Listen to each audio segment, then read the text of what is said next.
Bonjour tout le monde. Donc, on va commencer la première table ronde. Avant de commencer, j'invite nos amis de première table ronde, donc Saad Saloum à monter. Donc, Saad Saloum, Omar Mohamed, Saja Mouzahem,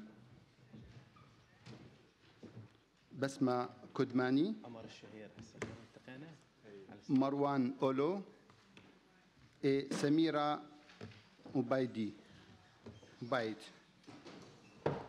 Mesdames et messieurs, depuis 30 ans, le Moyen-Orient traverse différentes périodes de violence et beaucoup de changements géopolitiques et stratégiques, voire des métamorphoses d'une violence qui s'étend de manière inquiétante. Le Moyen-Orient est aujourd'hui une des régions les plus instables au monde. Guerre civile, sectarisme, tensions, instabilité politique. Cette situation a préparé un terrain favorable pour la naissance de Daesh en 2014, qui a fait des milliers de victimes et jusqu'à 6 millions de déplacés internes. Un an et demi après la défaite de l'État islamique en Irak, le pays continue de souffrir de violences, de conflits et de niveaux de corruption qui dépassent toute imagination. Il continue de manquer de services de base tels que l'eau potable, l'électricité, des soins, etc. Ces difficultés quotidiennes qui persistent ont provoqué des révoltes importantes et violentes dans le sud d'Irak, et notamment dans la ville de Basra, depuis l'année 2018. L'exaspération et le désespoir de la population sont immenses en réalité. L'Irak est aujourd'hui à reconstruire après des destructions immenses causées par Daesh et la guerre de libération du pays de son emprise.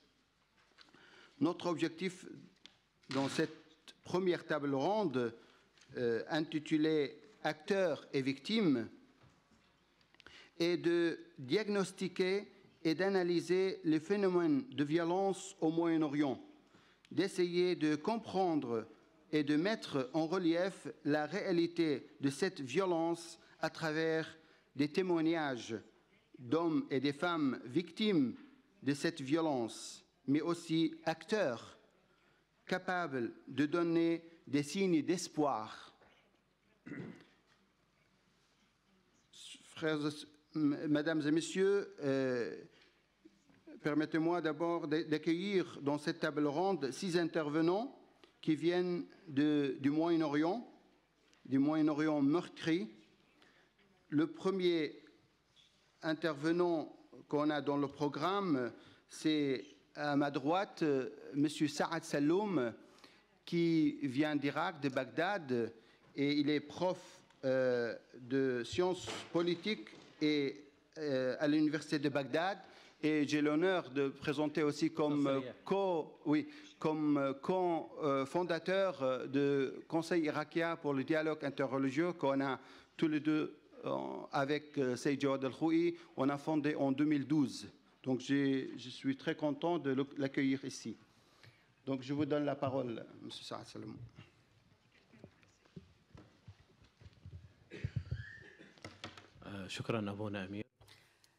Merci beaucoup à mon père. Je suis très heureux de participer à cette réunion et surtout 2 ans après la visite du groupe d'intellectuels français en 2017.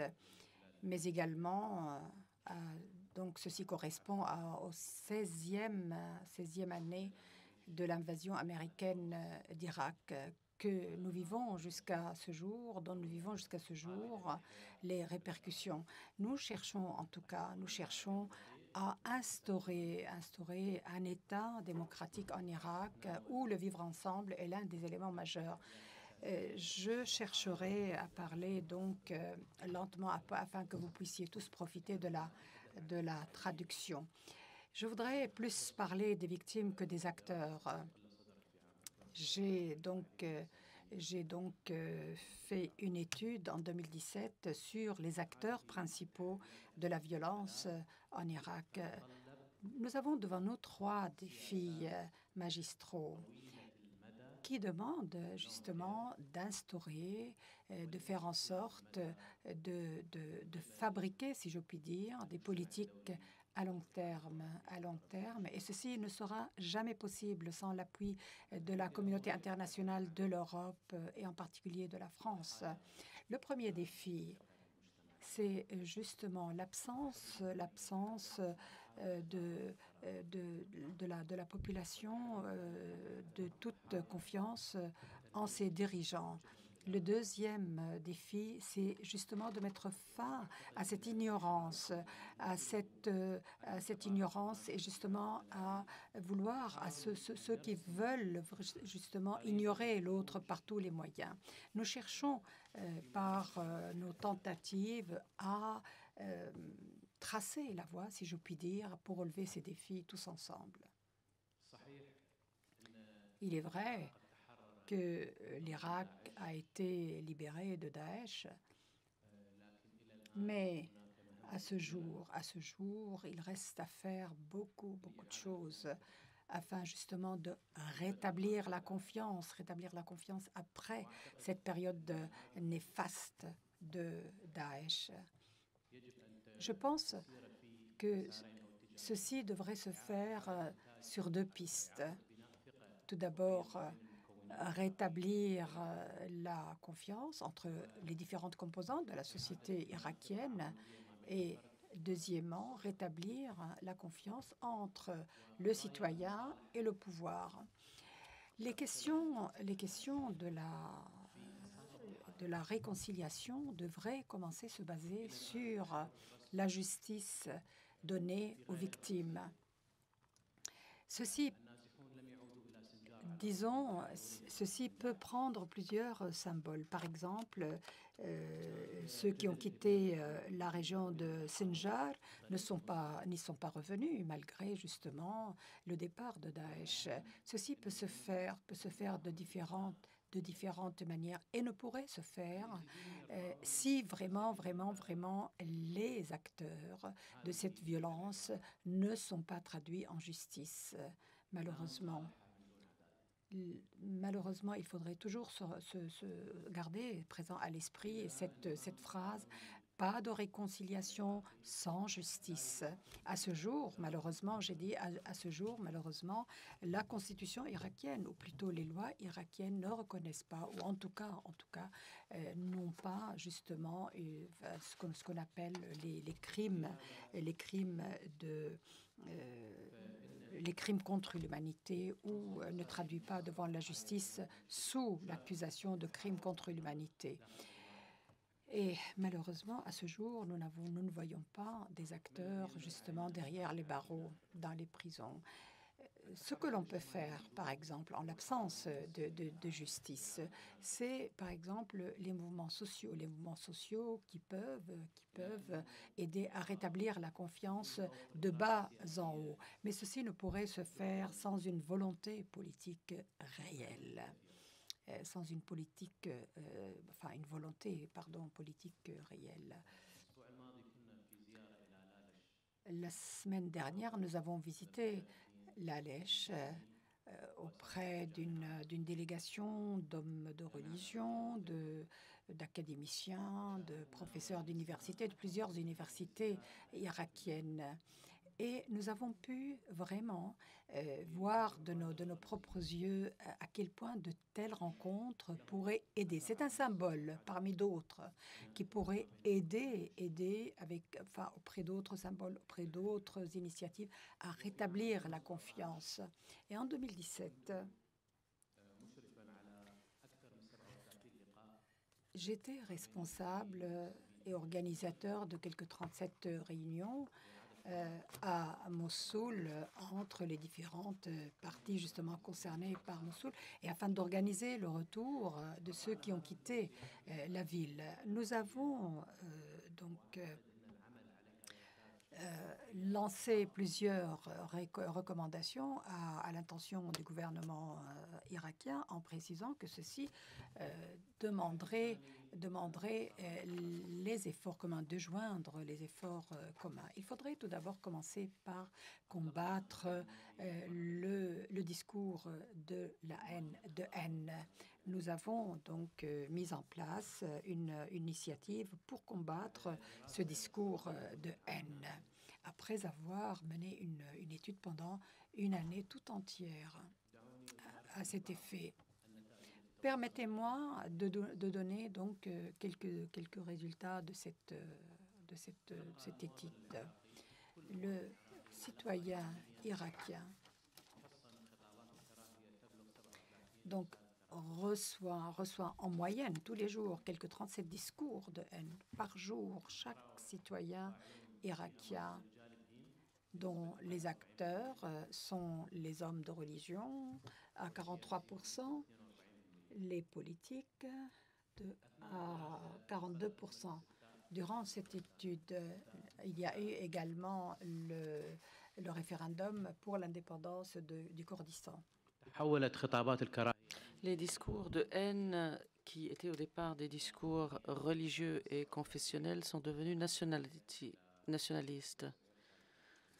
Et nous avons reçu, à partir de cette date, 76 lettres de haine par jour. Le centre recense 800 personnes sur l'Irak et nous recevons tous les jours des rapports qui suscitent beaucoup d'attention quant aux différents discours de haine qui sont transmis. Et nous sommes à la veille de la publication de notre premier rapport. Mais nous nous posons une question. Qu'en sera-t-il si nous publions une liste noire des personnes derrière ce discours de haine, qui sont essentiellement les membres de l'élite politique et religieuse des premières et deuxièmes lignes? Est-ce que ce sera une punition symbolique de ce discours de haine et sans texte de loi? Est-ce qu'un tel recensement peut être utile?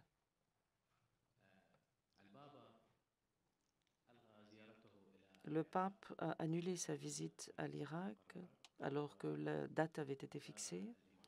Il s'est rendu aux Émirats arabes unis à la place de venir en Irak. Il ne s'est pas rendu ni en Syrie ni au Liban, il est allé aux Émirats. Une des raisons de l'annulation de la visite, ce sont les discours de haine émis par le Mufti al-Diyar d'Irak et le président des biens chiites en Irak. Le pape ne voulait pas rendre la situation des chrétiens irakiens plus complexe qu'elle ne l'était. Ce que je veux dire par tout cela, qu'il faut véritablement mettre fin de manière définitive au discours de haine. Ça doit être le fait du gouvernement. Et nous espérons voir un effort international se concrétiser pour faire pression là-dessus.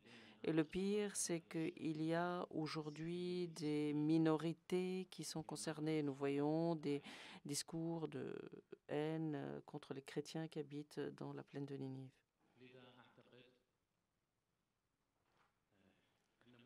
Je pense donc que faire face à ces discours de haine est une nécessité absolue.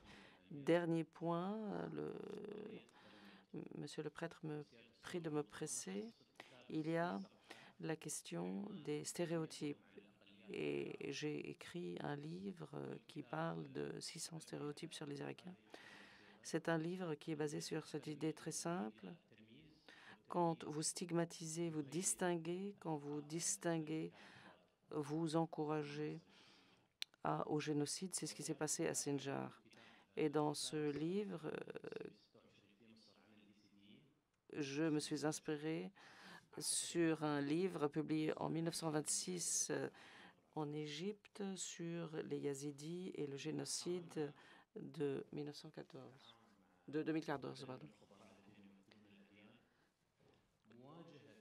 Les experts ont pensé que pour lutter contre tout cela, il fallait créer un centre de diversité culturelle. Et nous avons commencé à rédiger les premiers programmes pour comprendre les religions qui existent en Irak, les chrétiens, les yazidites, les mandaïtes et les baïs.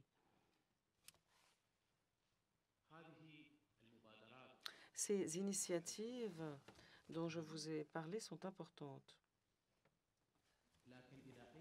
Mais dans quelle mesure est-ce que la communauté internationale et l'Union européenne s'intéressent à ces questions, et le gouvernement français en particulier?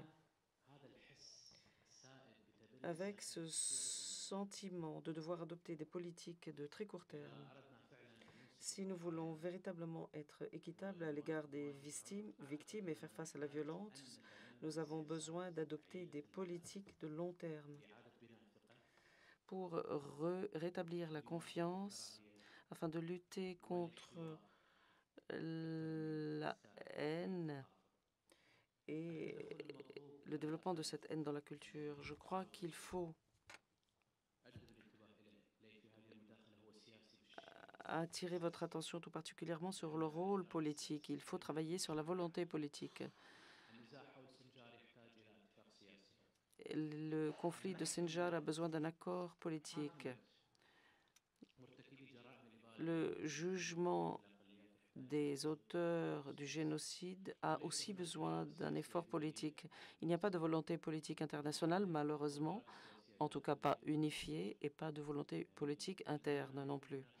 Nous espérons donc qu'il y aura coordination entre les États français et allemands dans ce domaine pour lutter contre cet individualisme trumpiste des États-Unis.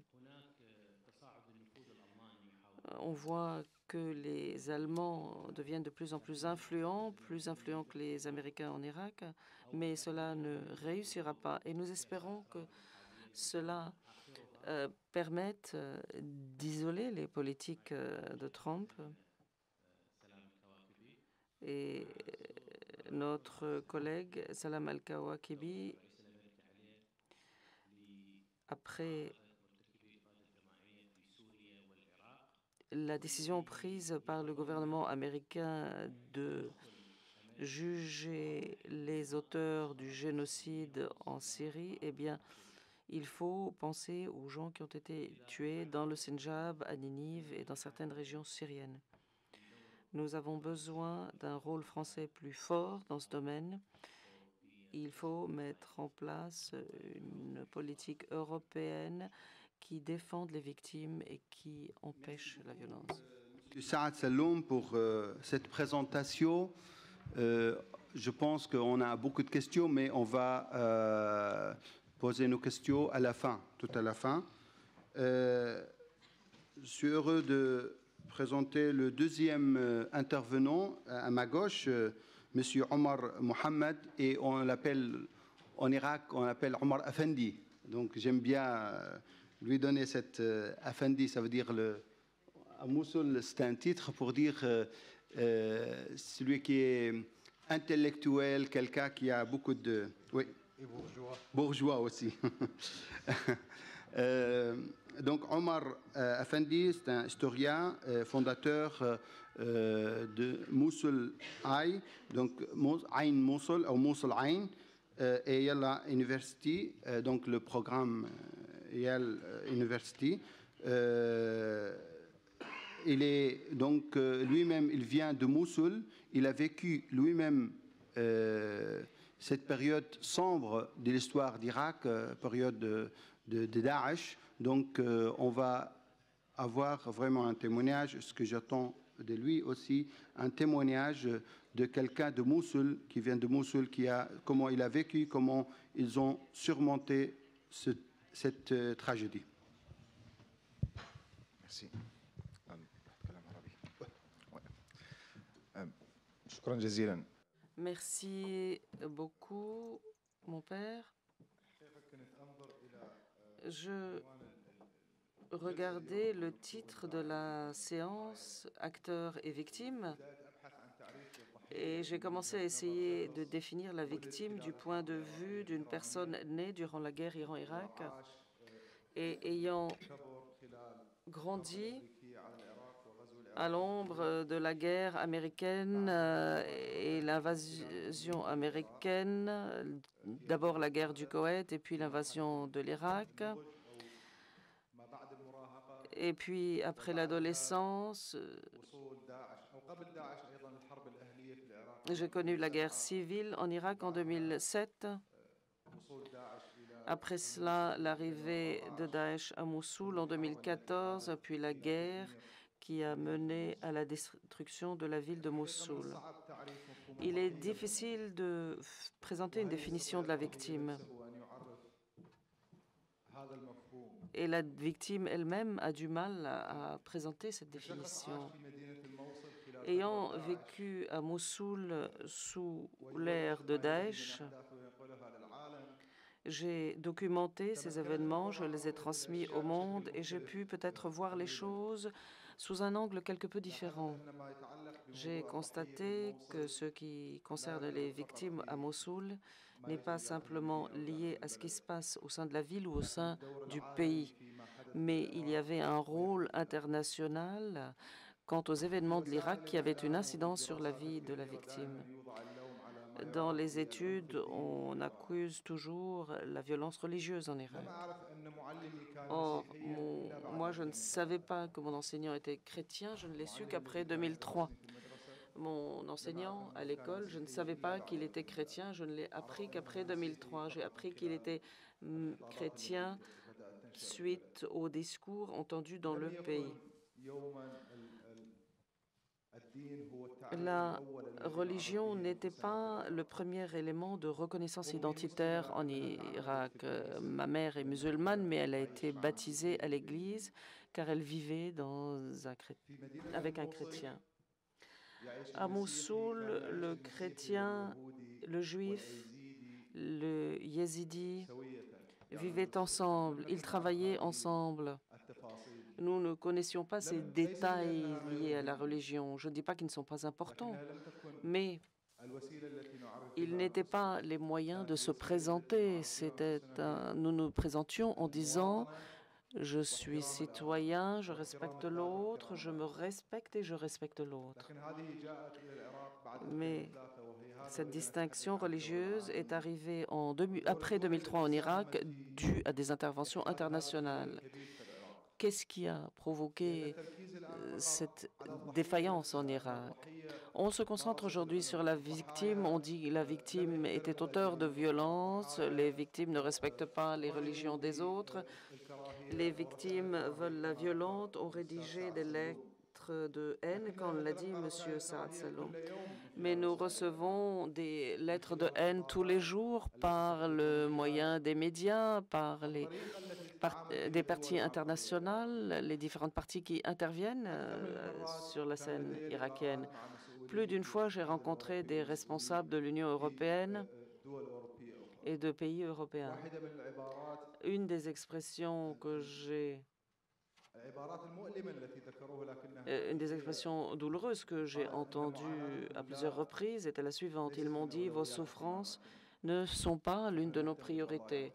Nous sommes intéressés par d'autres affaires. » En tant que victime, nous avons commencé à regarder la manière dont la communauté internationale et les médias internationaux s'intéressaient à nos peines.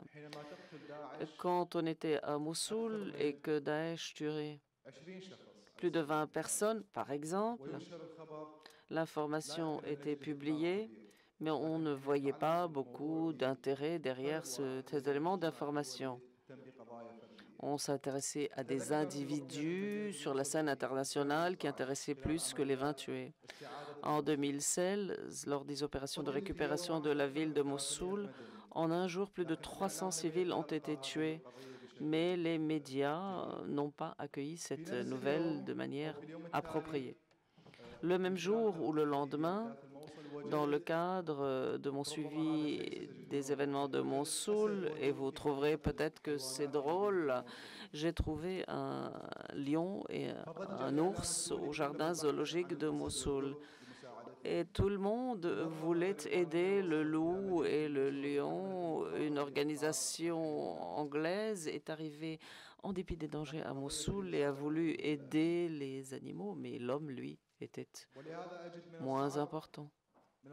Je trouve donc qu'il est difficile d'écouter même les victimes elles-mêmes parce que c'est une situation qui continue. La ville de Mossoul continue de souffrir parce que la moitié a été détruite. Le monde s'est intéressé aux 35 000 terroristes étrangers qui sont venus de France, d'Allemagne, d'Angleterre et d'autres pays, même des États-Unis et d'Asie. Quand ils sont rentrés en Irak et en Syrie et qu'ils ont commencé à tuer les civils, on a regardé les terroristes. Et aujourd'hui, ces pays refusent de récupérer leurs criminels qui ont tué des civils en Irak. Ils refusent de récupérer leurs citoyens qui ont participé aux crimes en Irak. Et quand vous posez la question sur ce sujet, on vous dit qu'ils ont commis des crimes hors du territoire français ou britannique. Donc c'est de ça dont je veux vous parler. Quand on veut définir la victime, il faut arrêter d'accuser la victime, car on ne supporte plus ces accusations en Irak. Hier, plus de 26 victimes innocentes, des femmes, des enfants, des hommes, se sont noyés à bord d'un navire alors qu'ils essayaient de vivre un jour heureux. Et ces morts ont lieu tous les jours, mais personne n'en parle. C'est pour ça qu'il faut essayer de sortir de cette souffrance en Irak. Et pour sortir de la souffrance, il faut que la communauté internationale redéfinisse sa relation avec ces sociétés en arrêtant de parler de cette violence religieuse et en redéfinissant la violence du terrorisme. J'ai beaucoup parlé de ces situations dans plus d'un lieu, mais le problème demeure le même. Les définitions et les termes utilisés sont élastiques. On utilise un mot dans un endroit parce qu'il convient à telle société ou tel pays. On parle de terrorisme international, on parle de terrorisme des musulmans, et quand il s'agit de la suprématie blanche, on dit c'est une personne qui a des problèmes mentaux. On ne parle plus de terrorisme.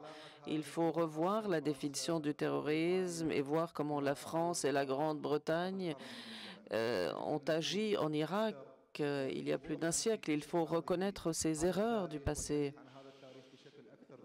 Il faut être plus honnête lorsque l'on parle de la situation. Merci de votre attention. Merci beaucoup.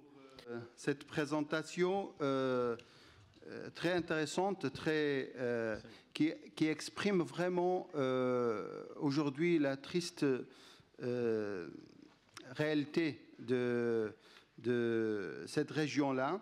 Nous allons directement, je donne la parole à Saja Muzaham Salem, qui est aussi qui témoigne de cette réalité de Mossoul. Elle nous vient de Mossoul et en tant que femme vivante, elle a vécu la période de Daesh à Mossoul. Elle va nous témoigner de ce qu'elle a vécu durant ces 2 ans et demi d'occupation de Daesh à cette ville de Mossoul. À vous la parole. Merci. Je suis d'une des personnes qui a survécu à l'occupation de Daesh à Mossoul. Après l'entrée de Daesh, ma vie a changé, comme a changé la vie de tous les habitants de Mossoul, de Ninive et de toutes les terres occupées par Daesh. Nous avons abandonné nos études, nous avons oublié nos rêves et nous avons vécu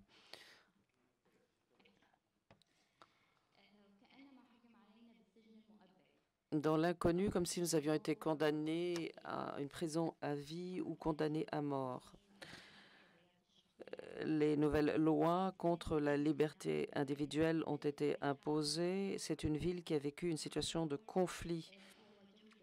C'est un sentiment que bon nombre de personnes à Mossoul et dans les autres zones occupées par Daesh ont vécu.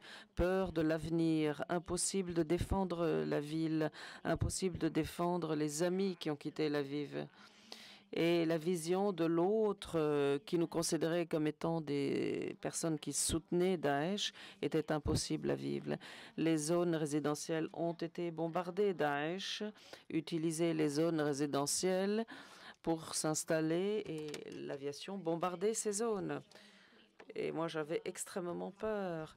La pire des choses, c'est d'entendre une fusée être propulsée par notre quartier, car on savait que quelque chose allait nous retomber sur la tête. Nous étions craintifs et heureux, craintifs que ça nous tombe dessus et heureux quand ça tombait ailleurs. Après 1 an et demi, j'ai fui la ville avec ma mère. Les autres membres de la famille sont restés à Mossoul. C'était une des décisions les plus difficiles.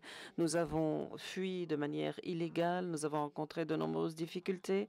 Nous aurions pu être attrapés par Daesh, bombardés par l'aviation ou survivre. Et j'étais très heureuse de cette décision. J'avais décidé de quitter la ville et si je devais mourir, eh bien c'est moi qui avais décidé. Personne n'avait décidé de me tuer. Personne ne m'avait exécuté sans que je commette un crime. Et nous avons réussi. J'ai fui la ville de Mossoul. J'ai poursuivi mes études de droit. Et à partir de l'université, j'ai commencé à organiser les activités dans le domaine social et pour le dialogue. Nous étions dans la région de Kirkuk et nous étions une zone où il y avait des sunnites, des chiites et des chrétiens. Les gens nous disaient, est-ce que vos relations sont bonnes entre vous? Et nous avons créé cette association pour prouver que nous nous entendions bien. J'ai commencé à travailler avec les organisations de la société civile à Mossoul. Et depuis un an et demi, nous développons des programmes pour l'esprit de la ville de Mossoul, pour renforcer la société, pour aider les gens à guérir de ces problèmes mentaux suite aux événements qu'ils ont vécus. Nous avons des groupes de volontaires jeunes, nous soutenons les organisations locales. Je travaille beaucoup avec les jeunes et j'ai pu constater 2 choses importantes. D'abord, l'incidence des événements sur la ville de Mossoul. D'abord, il y a des problèmes très négatifs. Les gens vivent toujours dans cette obsession du pape-C, ne peuvent pas dépasser ce cauchemar qu'ils ont vécu. Il n'y a pas de moyen de les traiter.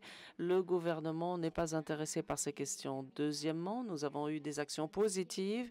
Il y a de nouveaux mouvements de jeunes que Mossoul n'a pas connus par le passé qui essaient de laisser une empreinte positive sur la société par des activités culturelles, artistiques. Les jeunes veulent d'abord donner une image positive de la ville de Mossoul, qui est une ville civile, qui aime la paix, ouverte aux autres. Nous voulons supprimer ces stéréotypes développés lors de la période de Daesh. Deuxièmement, les habitants de Mossoul doivent participer à un effort commun pour sortir de cette violence, de ces souffrances qu'ils ont connues.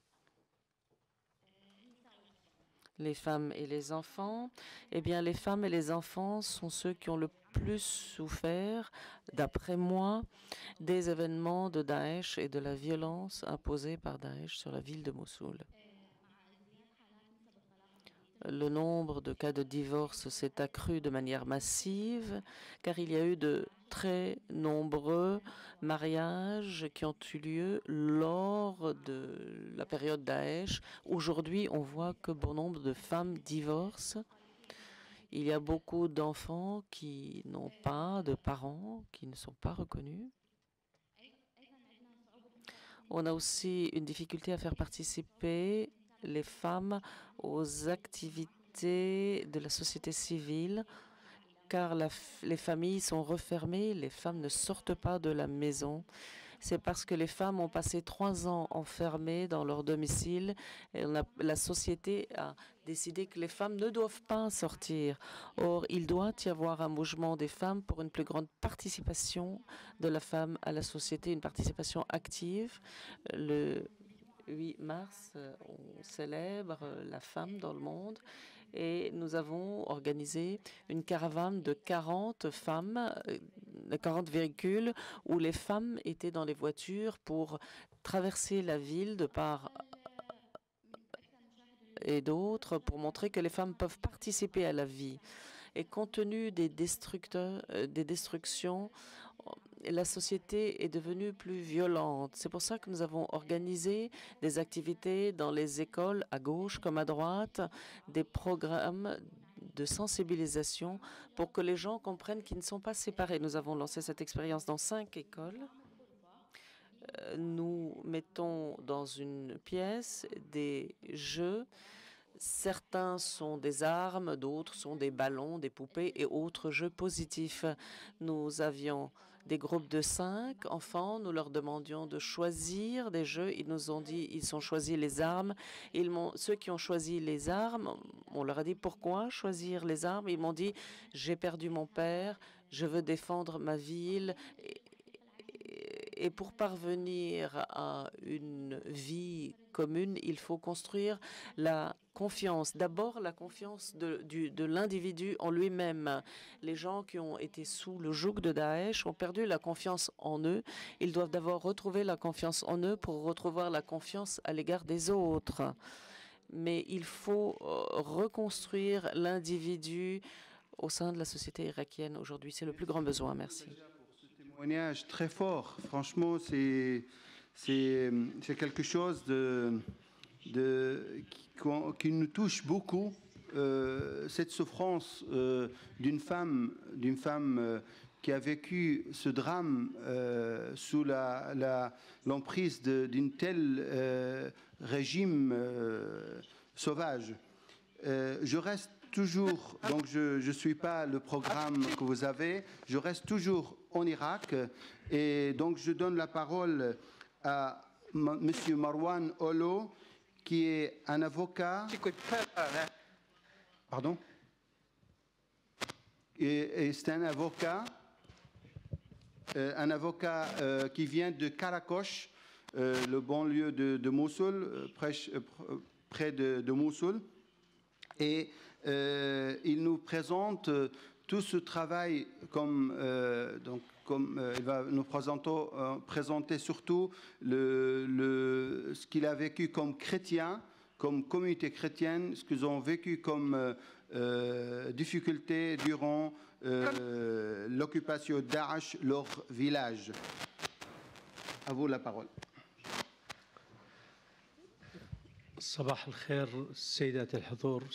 Bonjour mesdames et messieurs, je vous remercie de m'avoir donné la possibilité de prendre la parole. On sait que l'être humain peut vivre même aveugle ou amputé d'une jambe ou d'un bras, mais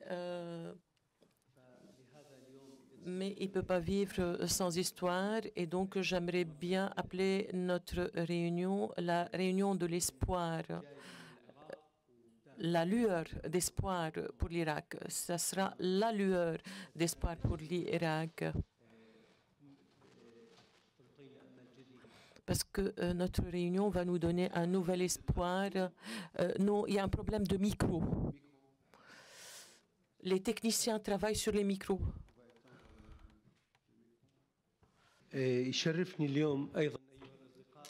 Chers amis, j'ai le plaisir de partager avec vous mon expérience douloureuse, cette expérience de violence que j'ai vécue avec tous mes compatriotes dans cette région d'Irak. Ce qui se passait dans la plaine de Ninive était atroce.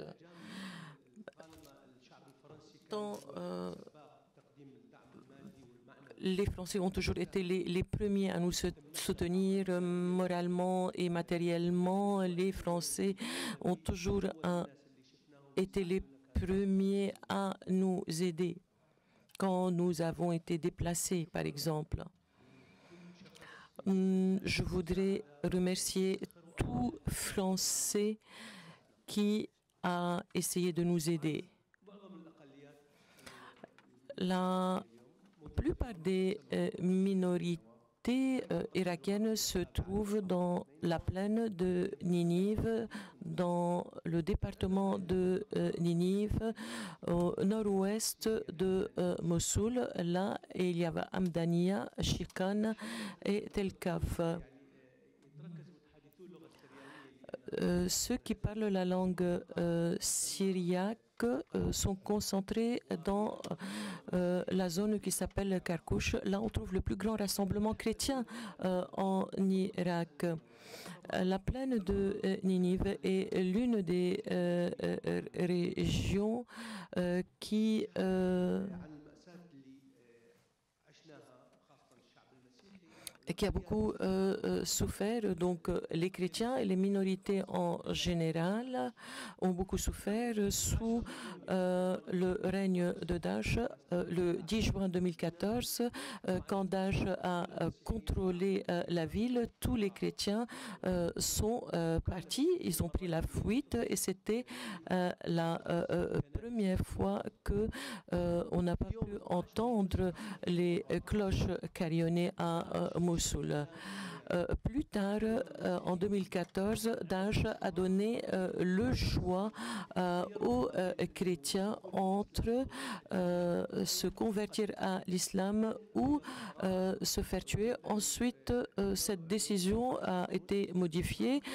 La même année, le 17 juillet, là, on a menacé les chrétiens de se convertir ou bien de partir de leur village. Il y a eu deux périodes d'influence de la part de Daesh sur cette zone. La première a eu lieu pendant le mouvement de déplacement. C'est une interférence parce qu'il y a un enregistrement qui a lieu dans une salle voisine.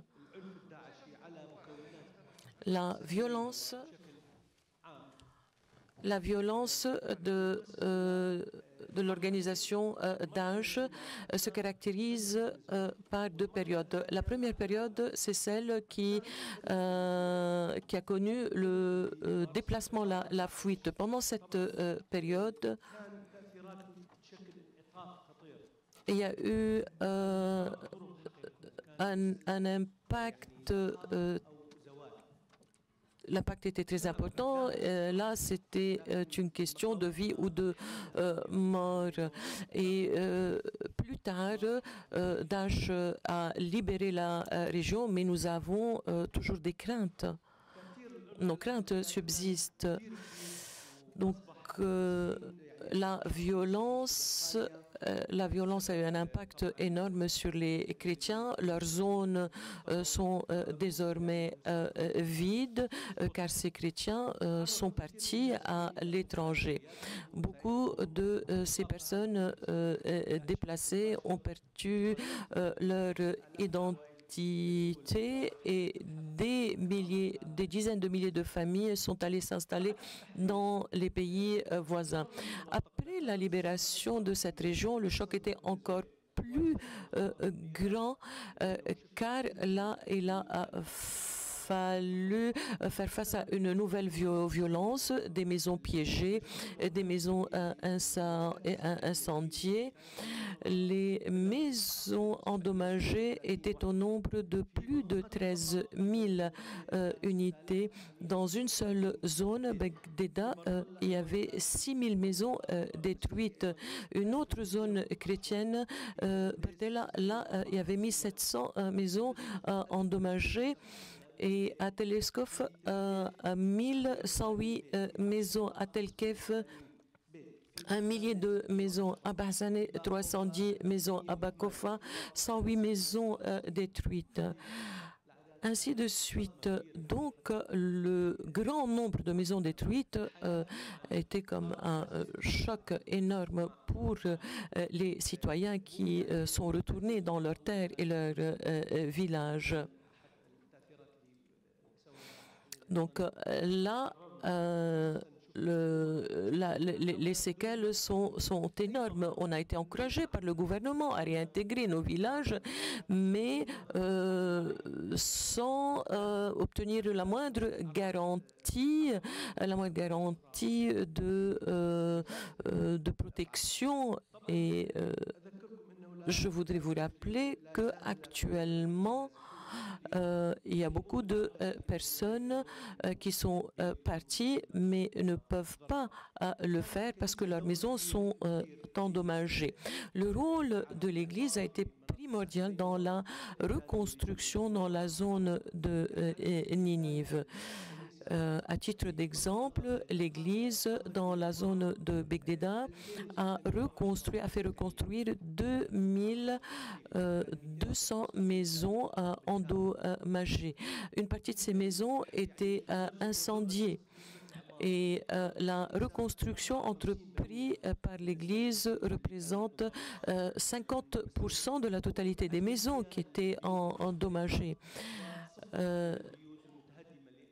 Mais on n'a pas pu reconstruire les maisons complètement détruites à cause du manque de soutien matériel. L'Église a essayé aussi de reconstruire, de restaurer, de réparer des maisons dont les propriétaires sont à l'étranger pour les encourager à revenir. Donc tous ces villages chrétiens ont été largement détruits, dévastés, mais malgré cela, on n'entend aucune voix pour défendre ces chrétiens. Surtout dans les médias occidentaux et dans les milieux politiques occidentaux. Donc nous voudrions à travers cette rencontre attirer l'attention de la communauté internationale sur la tragédie, le drame qui subsiste dans notre pays. Nous sommes en train de lutter, nous continuons de lutter pour préserver et conserver la terre de nos ancêtres. J'ai quelques simples recommandations si le président me le permet, mais apparemment le temps qui m'est imparti est fini. Sur la souffrance d'une communauté, la communauté chrétienne, mais en fait aussi toutes les autres communautés qui ont souffert pendant cette catastrophe de Daesh qu'on a vécue dans ce pays. Nous allons changer l'univers maintenant, on va aller vers la Syrie. Bien sûr, la souffrance, c'est la même, mais je pense chaque réalité a sa particularité. Et donc, je donne la parole d'abord à Madame Basma Kodmani, directrice de l'initiative arabe de réforme, Mubadarat al-Islah al-Arabi. À vous la parole. Merci, je vais parler français Oui. pour le public, en m'excusant auprès de nos amis irakiens. Donc voilà, tout le monde est équipé s'il y a besoin. D'accord.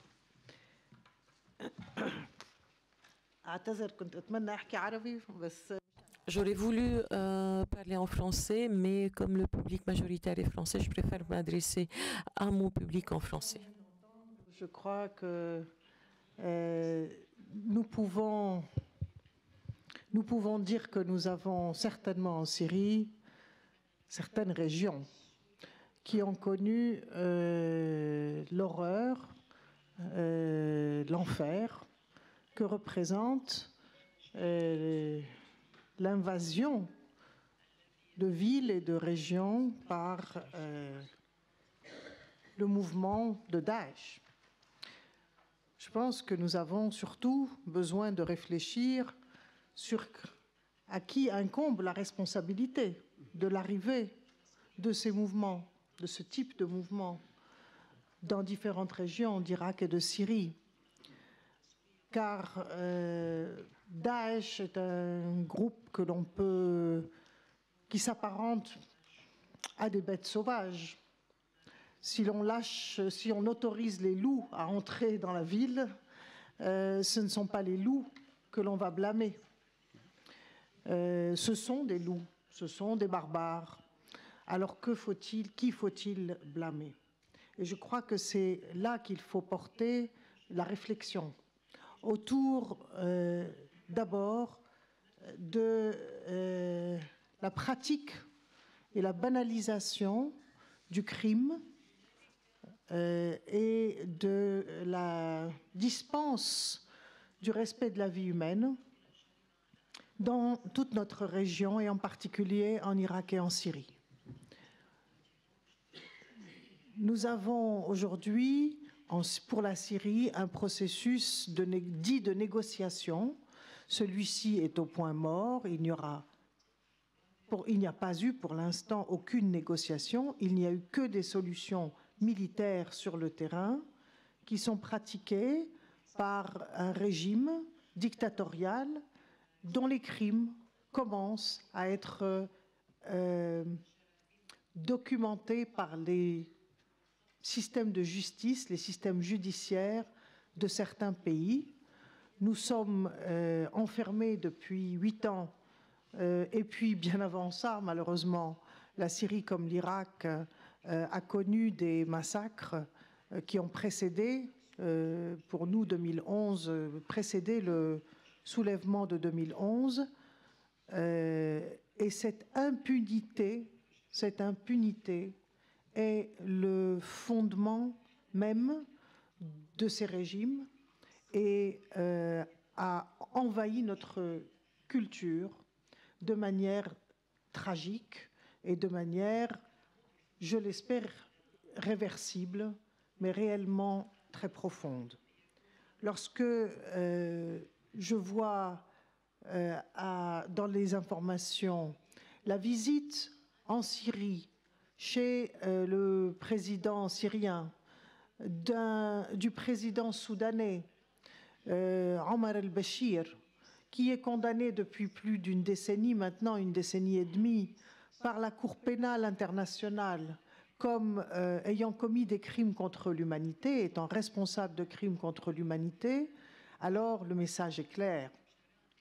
L'impunité est annoncée comme continuant et comme restant le fondement de la société syrienne. Et voilà, je crois, le drame auquel nous devons surtout nous attacher. Il ne suffit pas de dire il n'y aura pas de paix sans justice.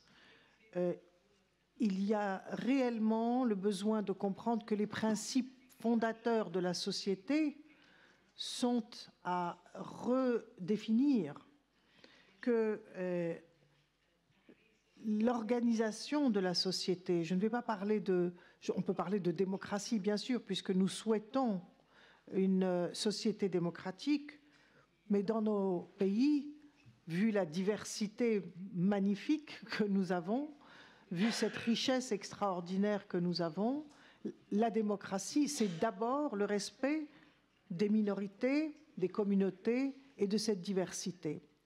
Lorsqu'un régime politique les manipule, nous ne pouvons pas dire ce que j'ai entendu tout à l'heure, nous ne pouvons pas nous contenter de dire « je ne savais même pas quelle était la religion de mon professeur, ça n'était pas important ». C'est vrai, en Syrie comme en Irak, ce n'était pas important. Nous ne posions pas cette question. La tolérance était là. Seulement, elle a été détruite très largement par cette manipulation des pouvoirs dictatoriaux. Et aujourd'hui, la refondation de quelque chose de nouveau qui est basé sur les valeurs traditionnelles de nos sociétés de tolérance ne se fera pas naturellement par référence à notre passé. Elle doit se faire par une politique très déterminée, par l'instauration, bien sûr, de principes dans la Constitution, mais aussi de lois, la création d'institutions qui protègent et qui appliquent ces lois, la mise en place d'une politique culturelle qui veille à cela. Tout cela a été dit magnifiquement par nos amis irakiens et je veux me faire l'écho de ce que j'ai entendu. la sensibilisation de la société à notre rôle, parce que la responsabilité, malheureusement, retombe sur la société. Les gouvernants ayant fait ce qu'ils ont fait, ayant manipulé de manière criminelle notre diversité, alors c'est à la société de porter cette responsabilité. Elle incombe aujourd'hui à la société. Et la société est bien sûr impuissante, elle est entre les mains d'influences étrangères, de groupes armés sur le terrain, tout ce qu'on voudra. Il n'empêche que c'est bien la responsabilité et la conscience peut-être des élites qui viennent, qui participent autour de cette table à notre discussion pour dire voilà les instances de dialogue, voilà les institutions pour lutter contre la discrimination de tout genre, en commençant par l'égalité entre les hommes et les femmes et en continuant par le respect de la diversité religieuse et ethnique. C'est cette vigilance que nous devons absolument développer et instaurer dans nos sociétés. Je vais prendre un exemple qui va peut-être choquer. Le seul modèle de vigilance extrême que je connais, c'est celui des lois et de la vigilance des sociétés occidentales contre l'antisémitisme. Aujourd'hui, il y a zéro tolérance pour l'antisémitisme dans les sociétés occidentales. Parfois, nous en étonnons parce que nous disons ce n'est que pour la protection des Juifs. Où est le respect aussi, ou plutôt la vigilance pour lutter contre l'islamophobie qui est montante dans les sociétés occidentales, nous le voyons. Mais je dirais, prenons exemple sur ce type de comportement vis-à-vis d'un passé pour dire plus jamais. Et ce plus jamais, c'est à la société de l'organiser aujourd'hui.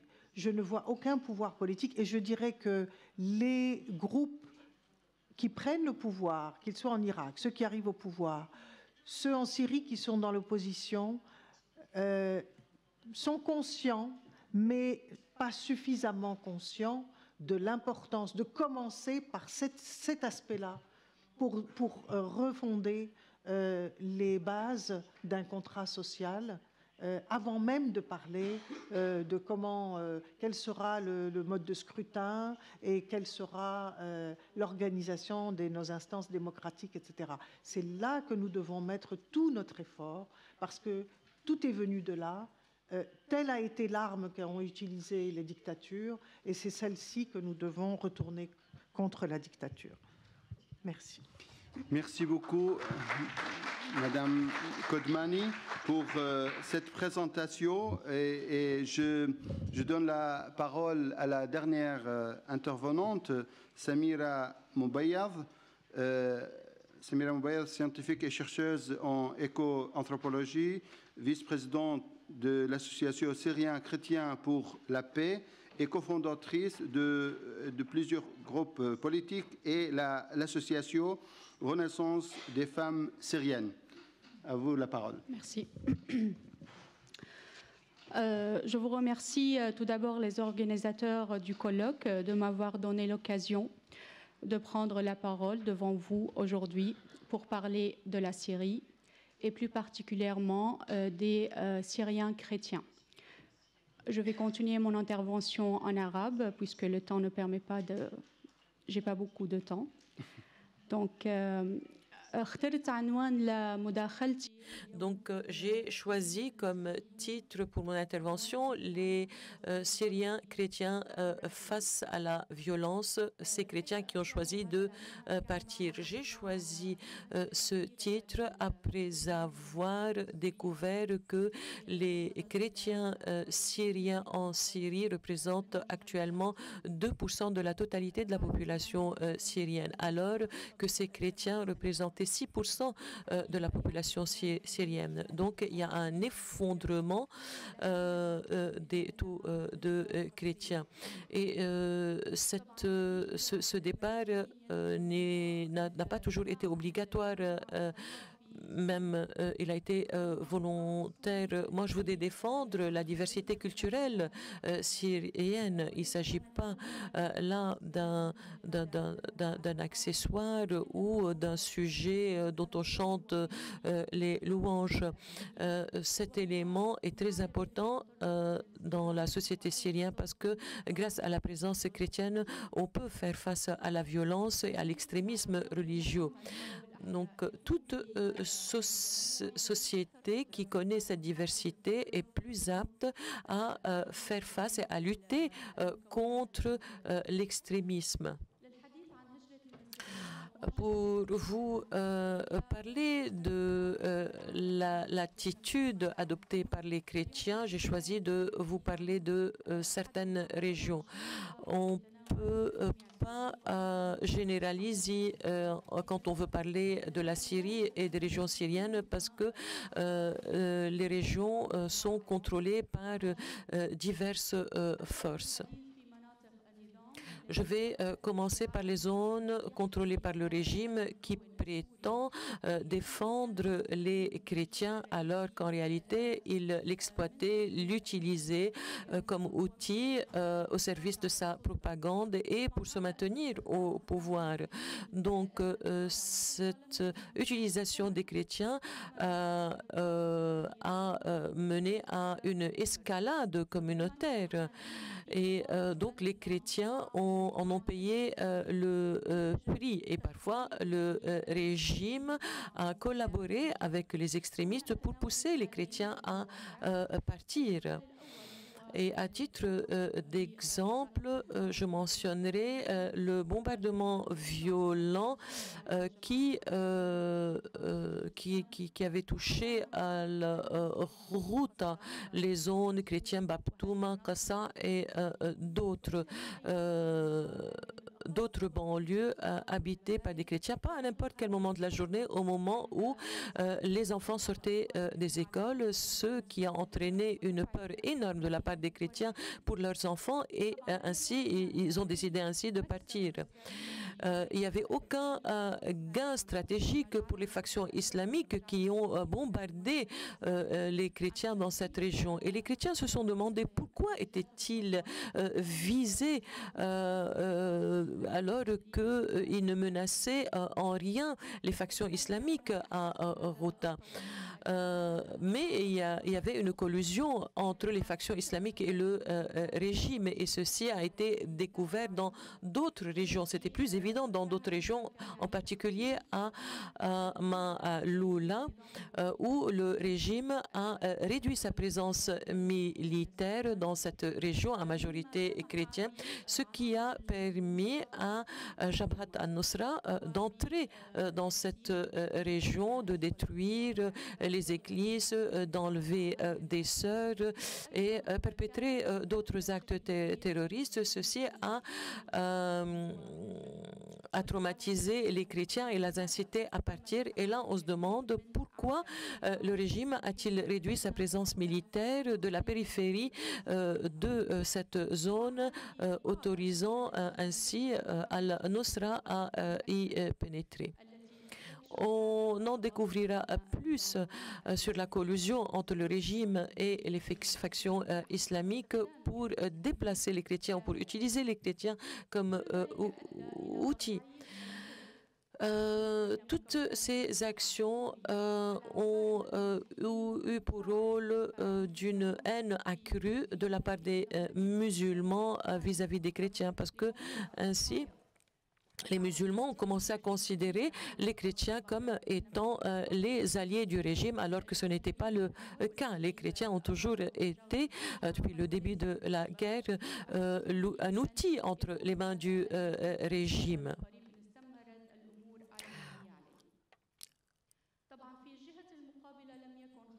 Le discours de l'opposition n'était pas moins haineux vis-à-vis des chrétiens.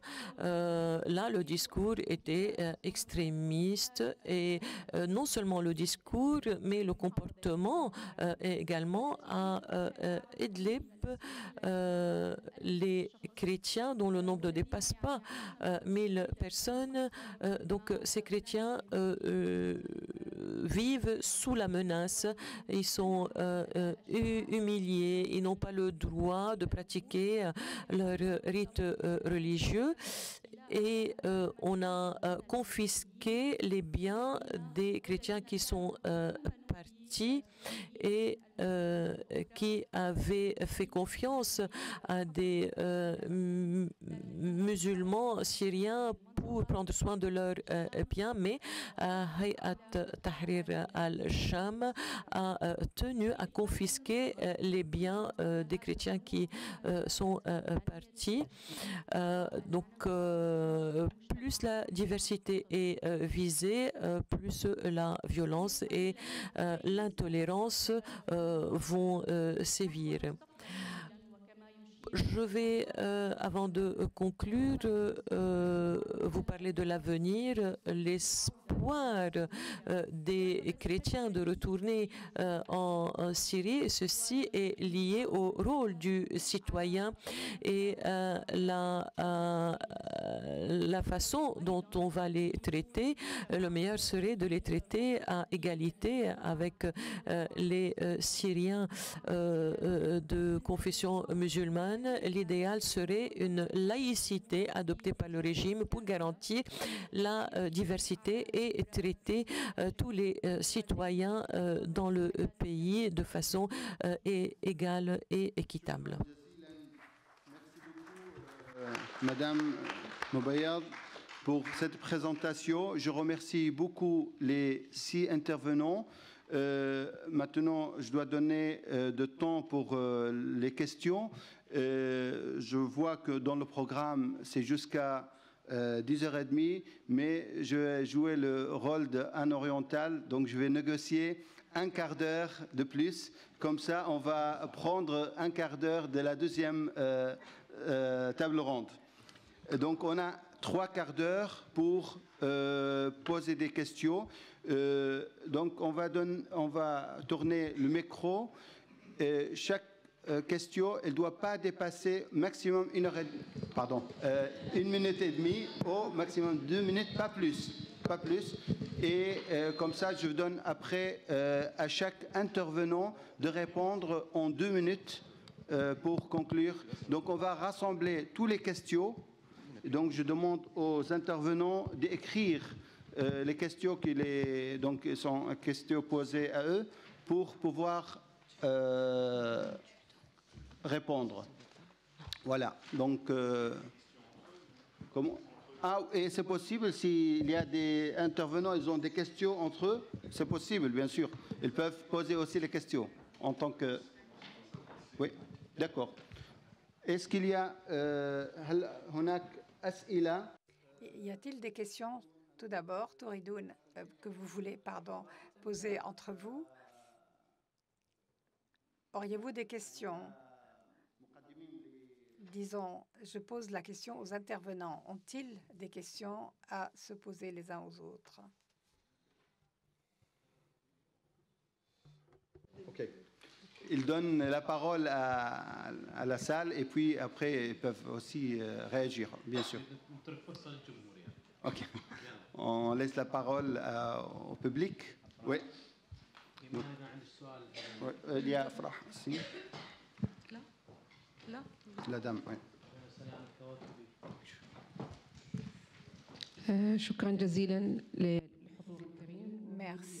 Merci beaucoup à tous les intervenants et merci à tous les participants. J'ai une question à Omar Afandi. Vous avez dit au tout début de votre allocution que vous êtes un historien et vous êtes également parmi les cofondateurs de Ain al-Moussel.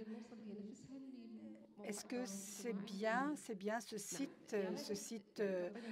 média social, Alors, ce serait bien que vous nous décriviez brièvement comment votre média, comment votre site a contribué justement à la communication entre les composantes de la ville de Mossoul. Merci. Juste pour demander tout à l'heure à Maître Olou de bien nous préciser ses recommandations, puisqu'il n'a pas eu le temps de les exprimer. Merci. Très bien. Oui.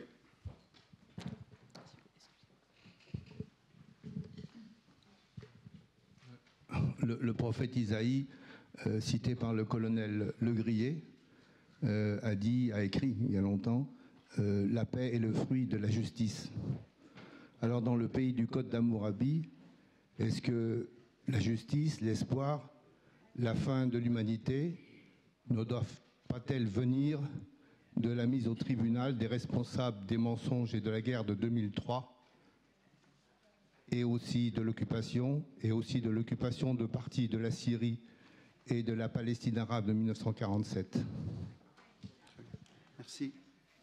Maglone, il y a juste à côté. Non, merci. Maglone. Oui, merci pour vos interventions. Moi, je voulais rebondir sur la question de justice. Je suis convaincue, comme vous, que la justice est nécessaire à la réconciliation, parce qu'on ne peut pas se faire réconcilier des gens sans mettre sur la table ce qui n'allait pas. Mais je me demande d'où elle peut venir. Je ne vois pas les gouvernements syriens, irakiens, prêts à dire qui était à la cause des violences. Et les institutions internationales, les gouvernements internationaux, sont dans des États souverains, en fait, où c'est très difficile d'amener des dirigeants dans le pays qui n'ont pas signé le traité de Rome devant un tribunal international. Donc, qui aura la possibilité politique, les institutions, le courage de prendre ce risque, de dire, bon, maintenant, on va parler de qui a fait des erreurs. Je vous remercie. Encore, on va prendre une ou deux questions. Monseigneur Stinger.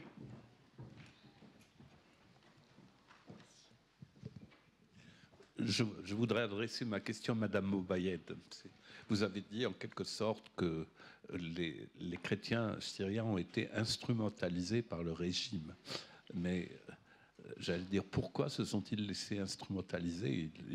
Ils devaient bien voir les manœuvres qu'il y avait derrière. Et, enfin, en tous les cas, cette situation a créé des équivoques et des ambiguïtés dont on a beaucoup de mal à sortir quand on essaye de porter une analyse et aider de l'extérieur. Il y a une question, Madame Hoffner.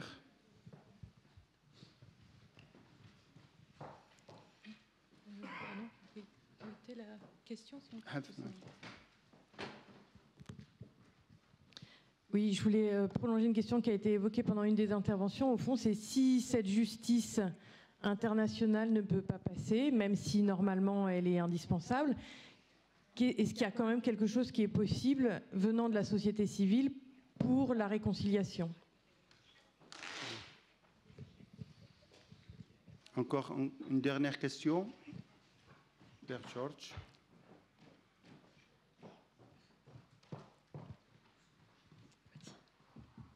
Donc, Monsieur Omar a dit qu'il n'y a pas conciliation sans justice. Donc, il y a conflit entre justice en Irak, en Syrie, et contre en Europe. Comment on peut faire cette justice? Très bien. Donc, je donne la parole d'abord à M. Omar Effendi. Vous pouvez donc...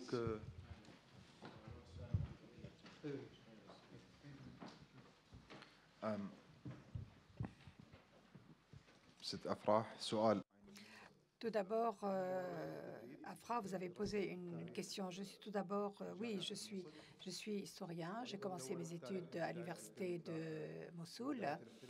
Oui, c'est vrai. Je me suis donc occupée de l'histoire de l'Irak à partir de 2003, à partir de l'invasion américaine. Mais également, j'ai commencé dès juin 2014. J'ai commencé justement à me pencher sur ce qui se passe à Mossoul. À l'époque, j'étais la seule source de ce qui se passait à Mossoul. L'autre source était Daesh, car Daesh poursuivait les journalistes, qu'ils soient locaux ou internationaux. Donc, les journalistes internationaux, même locaux, ne pouvaient pas justement rendre leur témoignage au monde. Sauf le seul moyen qui était possible, c'était les médias sociaux, Facebook et autres. Donc pour nous, c'était le seul médium, Facebook, afin de pouvoir faire entendre notre voix. Et bien évidemment, Daesh également a utilisé ce médium, mais ce que Daesh rendait, c'était une autre image, une image dévoyée qui ne rendait pas du tout la réalité qui se passait dans la ville. Et comme vous le savez également, c'est-à-dire qu'il y a une très grande vague d'accusations de la part des autres régions, des autres populations irakiennes contre Mossoul, contre la population de Mossoul comme étant justement des soldats de Daesh, si je puis dire, quelque part. Et il a été dit à cette époque que nous, les habitants de Mossoul, nous étions vraiment le meilleur médium, nous étions ceux qui propageaient la propagande Daesh. Vous voulez répondre à d'autres questions? Oui. Alors, quand vous avez donc parlé de 2003 et auparavant, en fait, en tant qu'historien, nous ne devons pas nous occuper que de 2003, des événements de 2003, mais bien avant, il faut remonter bien avant. Il faudrait remonter à un siècle, les interventions européennes, les interventions internationales. Disons-le, ces interventions étaient néfastes quand même, négatives. Ceci ne veut pas dire, soyons clairs, que les relations devraient être quand même un reflet négatif également de ces relations, bien au contraire. Mais il faudrait quand même rétablir ces relations, que ce soit sur le plan commerciaux, scientifiques ou entre les religions. Mais il faudrait quand même dire, il faudrait le rappeler, que ces interventions ont eu des répercussions très néfastes sur les populations locales, à commencer par les chrétiens. Les chrétiens ont beaucoup souffert dans la région des interventions étrangères et même celles du Vatican. Ceci a été quand même une source de plusieurs conflits. J'en cite ici le conflit, par exemple, entre les Chaldéens irakiens et d'autres composantes de la population irakienne. Mais ceci ne veut pas dire que je suis en train de dire que le conflit est entre les chrétiens et les musulmans. Bien au contraire, ces interventions étrangères ont eu des répercussions très néfastes sur toutes les composantes de la population irakienne ou même les autres populations de la région. Pareil pour la Palestine. Vous l'aviez donc dit. Donc ce que je viens de dire s'applique également à la Palestine, comme il s'applique également à la Syrie, comme notre collègue vient de dire, vient de tracer, de nous brosser une description de l'état, de la situation des chrétiens en Syrie. Pareil également pour les autres populations chrétiennes dans d'autres régions, dans d'autres pays de la région où la ségrégation était justement a été alimentée surtout par ces interventions. Moi, par exemple, en tant qu'Irakien, je suis obligée donc dans certaines situations de me présenter non pas en tant qu'Irakien, en tant que citoyen irakien, mais en tant que musulman ou de chrétien, comme me voit l'Américain ou le Britannique ou d'autres populations qui voudraient me voir comme ça. Merci mon père. Aujourd'hui, il y a beaucoup de questions qui tournent autour de la justice. Quelle est la relation de la justice et le futur de l'Irak? Mais moi, je dirais même la relation entre la justice et l'avenir des relations internationales, du système international, si je puis dire. Est-ce qu'on peut vraiment s'attendre à ce que cette justice provienne ou soit instigée par les régimes irakiens et syriens actuels? Peut-on attendre cela de la communauté internationale? Bon, disons que le génocide, tout le monde disait plus jamais ça.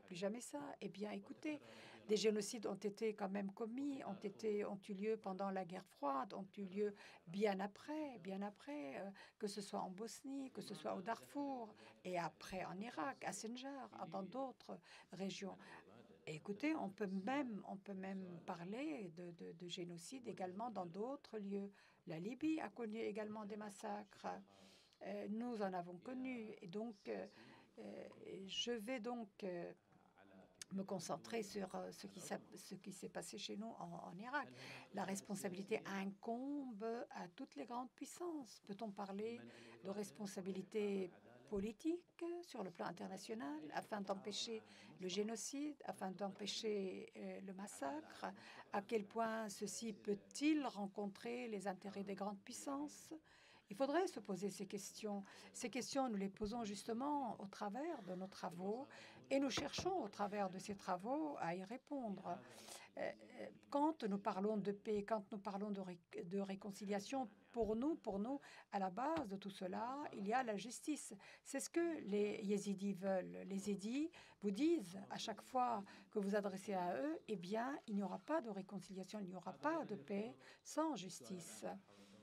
Ceci également me ramène à notre propre responsabilité, à la responsabilité des citoyens irakiens, à la responsabilité de la société civile irakienne.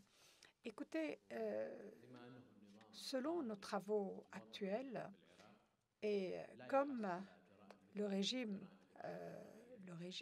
irakien actuel, ou disons les lois irakiennes, ne poursuivent pas les crimes contre l'humanité, les crimes de génocide.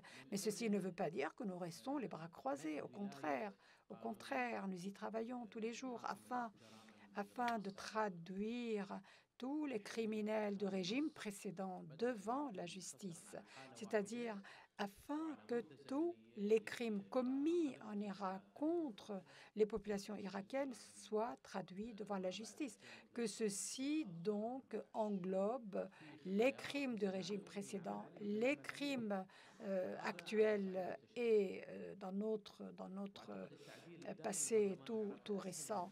Et je pense, de mon point de vue, qu'il est beaucoup plus efficace d'agir auprès des députés, des législateurs irakiens, avant justement d'aller faire, on va dire, lancer de grandes initiatives, etc.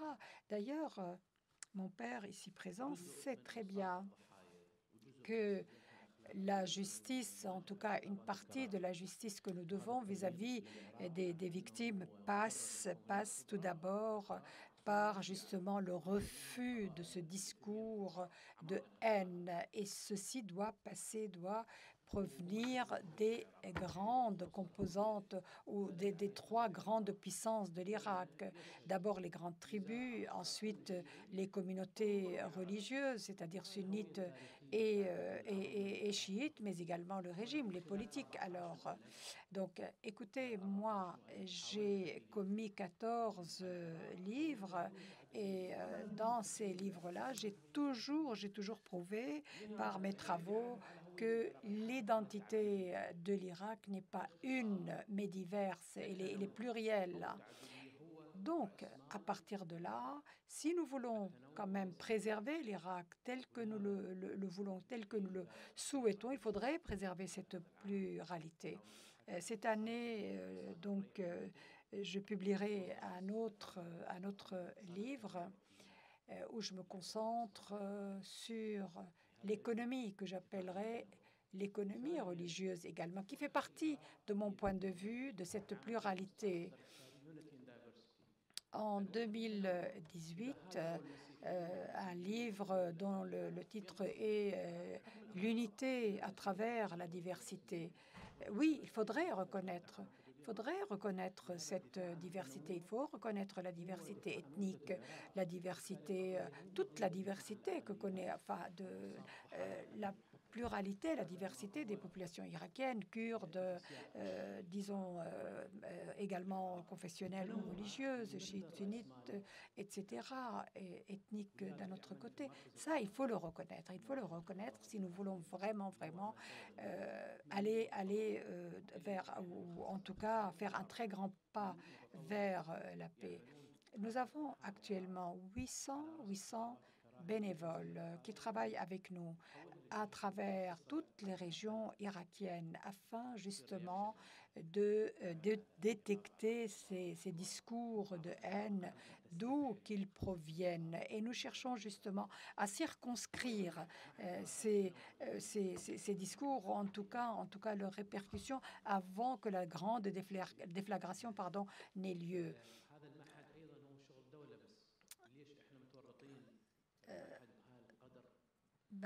Par exemple, actuellement, nous n'avons pas d'autre choix.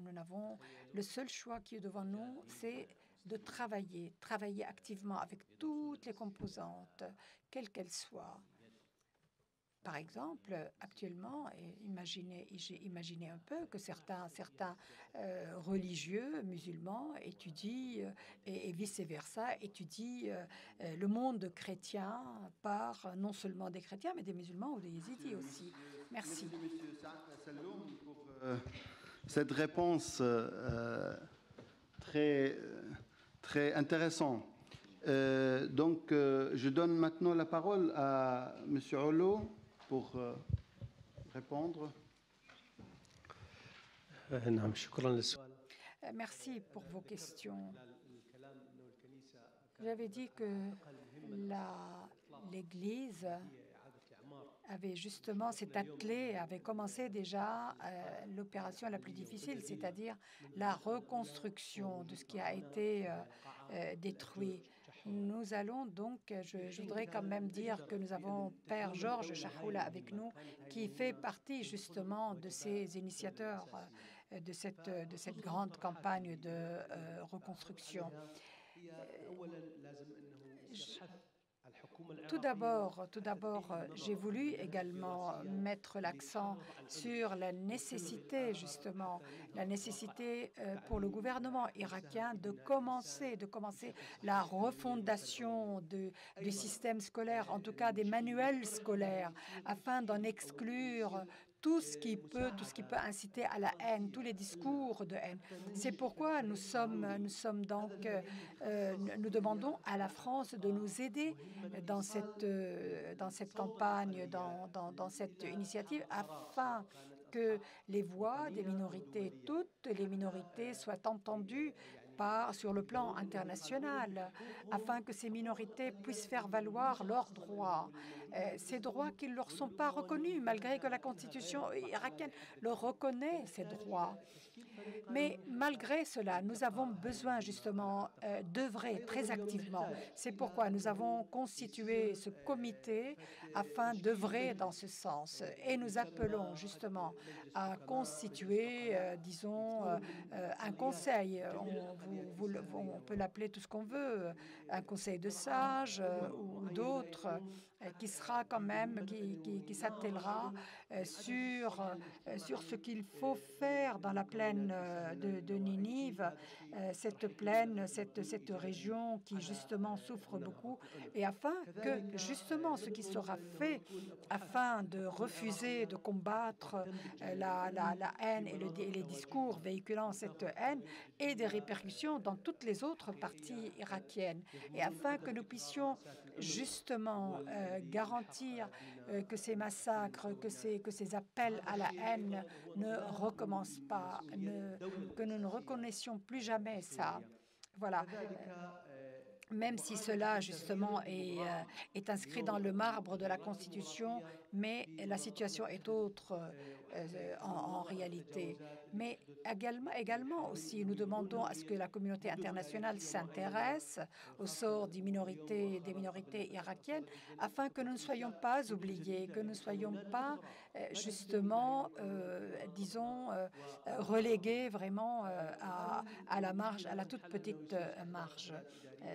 Et ceci, justement, faire en sorte pour que, justement, nos villages, nos régions ne soient pas également oubliées, mais qu'elles puissent quand même jouir d'une certaine indépendance sur le plan administratif. Et ceci pourrait également constituer en soi un pas vers l'espoir de jeter les ponts entre les communautés, entre les populations diverses, afin de contribuer justement à la refonte et à l'unité de ce peuple irakien, quelles que soient ses composantes. Et ceci, à nos yeux, doit passer nécessairement tout d'abord par la reconstruction, afin justement de rétablir, de reconstruire ce qui a été détruit, et pour permettre justement à ces minorités, à nos minorités, de revenir vivre dans leur village et leur ville détruite. Merci beaucoup. Propositions, toutes ces idées à débattre, bien sûr. Je donne la parole à notre ami Saja, qui vient de Mossoul. Mais avant de lui donner la parole, j'ai une petite question pour elle. On sait très bien que toutes les révolutions et tous les changements dans les sociétés viennent des philosophes et des femmes, en fait, dans l'histoire, si on regarde. Comment des femmes, vraiment, aujourd'hui, les femmes de Mossoul qui ont vécu cette tragédie, comment aujourd'hui ils peuvent refaire l'histoire, c'est-à-dire changer les choses et d'être vraiment des pionnières pour un changement dans la société irakienne.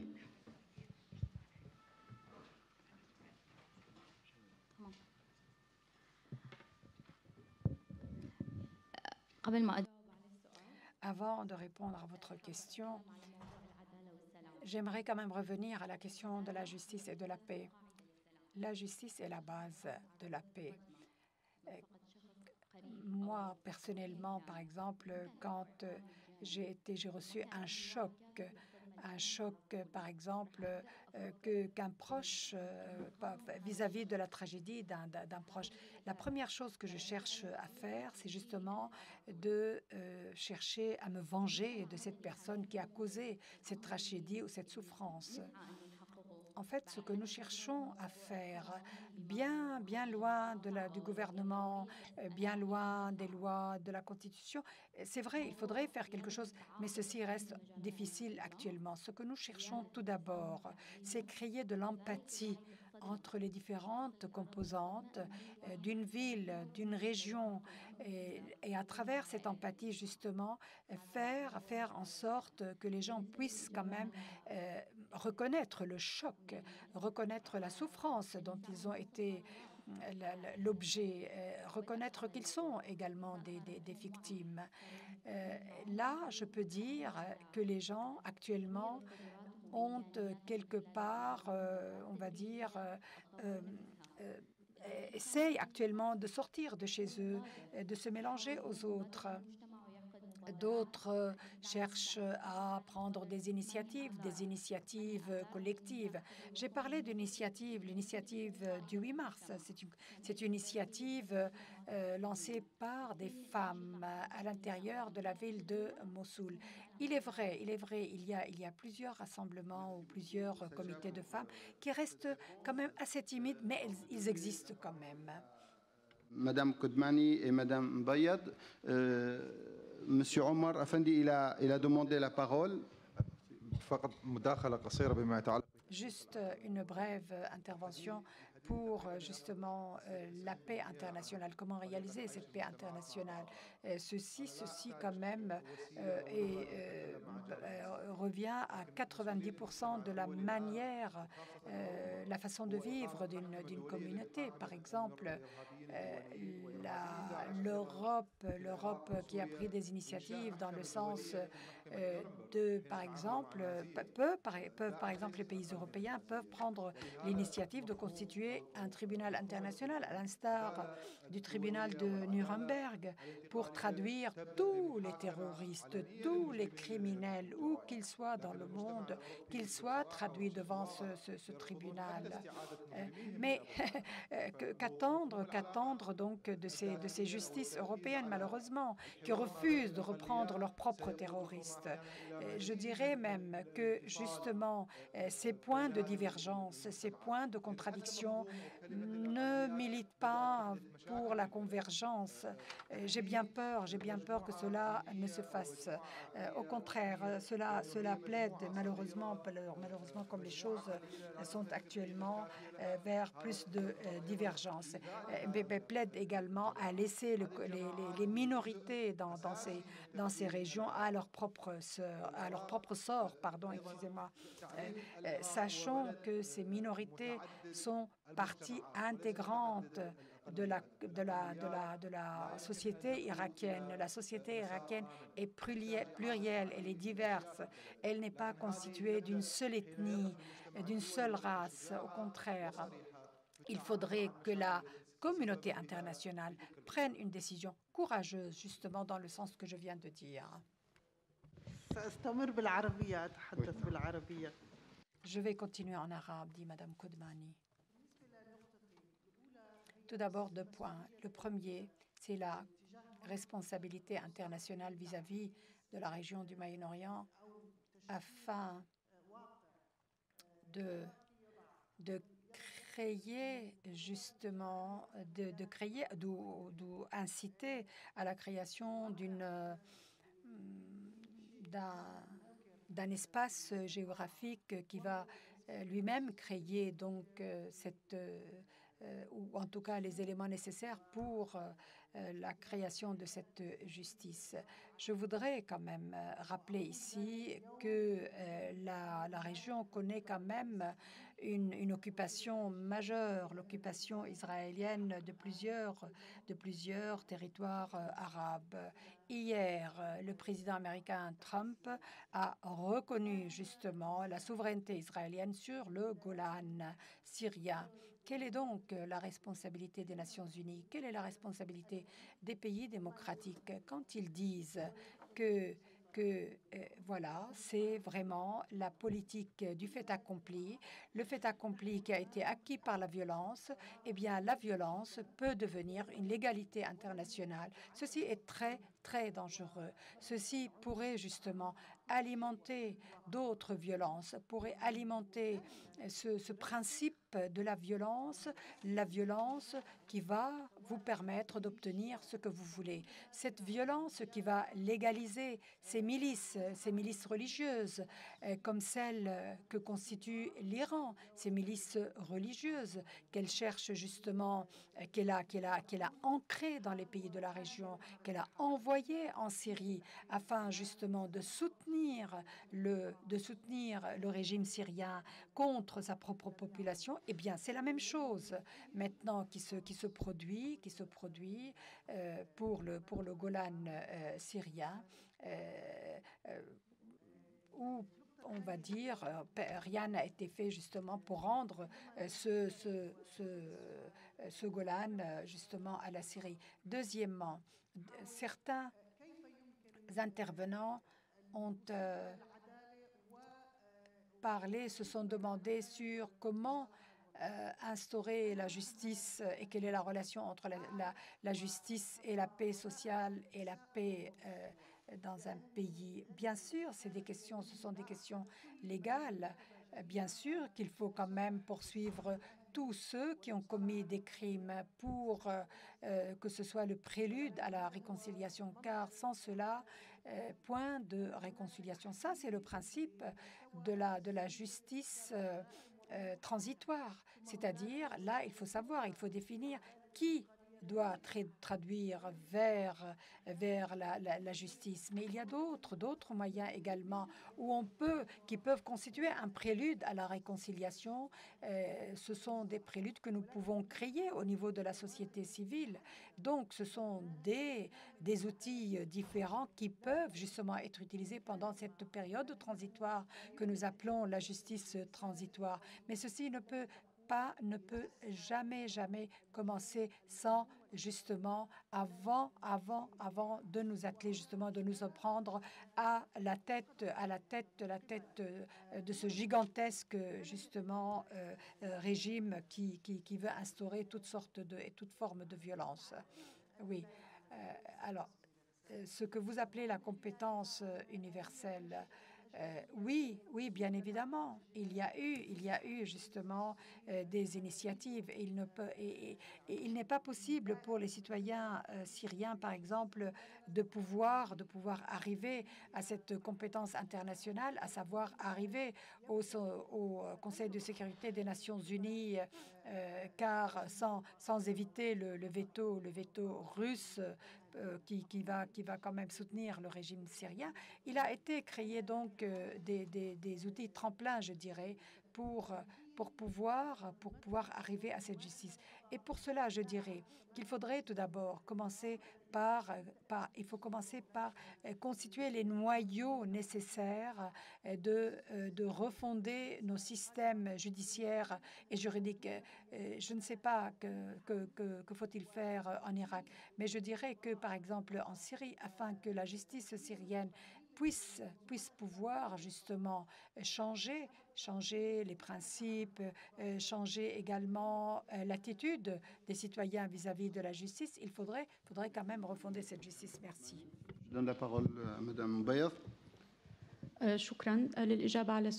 Merci. Alors, pour répondre à la question qui m'a été adressée concernant l'utilisation par le régime des chrétiens comme moyen d'action et comment peut-on changer les choses. Alors, tout d'abord, le gouvernement a voulu se rapprocher des gouvernements occidentaux pour montrer qu'il luttait contre le terrorisme. C'est pour ça qu'il a utilisé les chrétiens.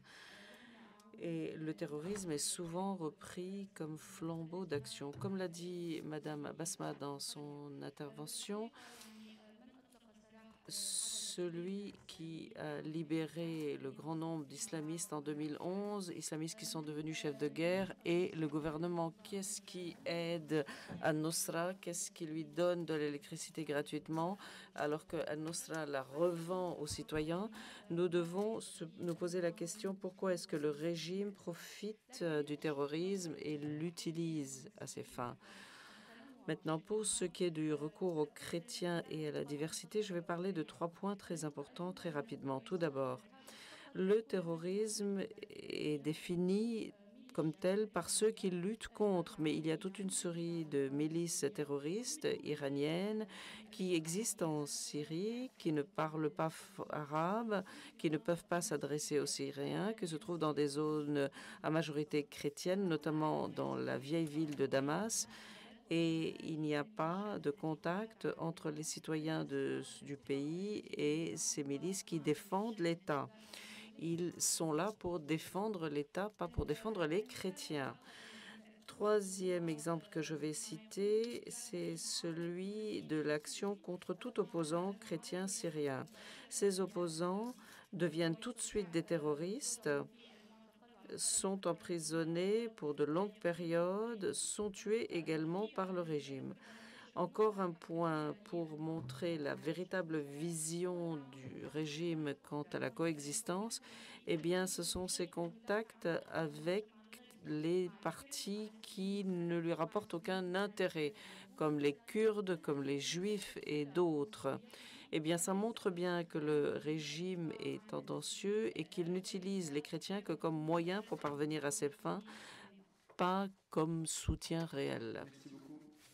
Au nom de tous les organisateurs de notre colloque, je remercie infiniment tous les intervenants qui sont venus de loin, qui sont venus d'Irak et de Syrie. Il y a certains qui sont venus aussi de Syrie.